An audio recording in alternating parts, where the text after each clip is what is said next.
IVF ఒక అధునాతన సంతానోత్పత్తి చికిత్స. అనేక దంపతులకు తల్లిదండ్రులు కావాలనే వారి కలను నెరవేర్చుకోవడానికి సహాయపడుతుంది. ఈ రోజే ఓఎస్ఎస్ ఫర్టిలిటీని సందర్శించండి.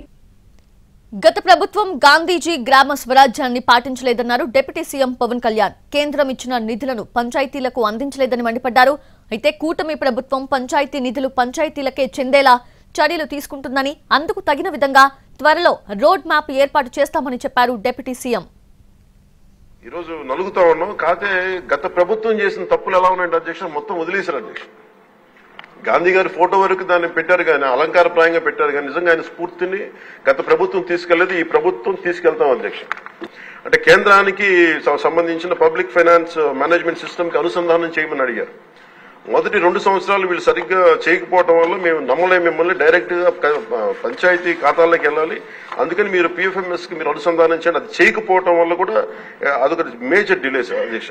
పంచాయతీరాజ్ శాఖ బాధ్యత తీసుకున్న నేను మీకు మాటిస్తున్నాను, మీకు దీంట్లో జరిగిన అవకతవకలు కానీ, గత ప్రభుత్వం చేసిన తప్పులు కానీ, అలాగే భవిష్యత్తులో మేము చేస్తున్న రోడ్ మ్యాప్ కానీ సవివరంగా మీకు తెలియజేసి ఈ కరెక్షన్స్ చేసుకుని గాంధీ గారి స్ఫూర్తిని, గ్రామ స్వరాజ్యాన్ని ఈ ప్రభుత్వం సంపూర్ణంగా పాటించి గ్రామ స్వరాజ్యం తాలూకు నిధుల్ని తిరిగి పంచాయతీలకే చెందేలాగా, తిరిగి పంచాయతీలకు వచ్చేలా మేము చర్యలు తీసుకుంటాం. మీ అందరికీ గౌరవ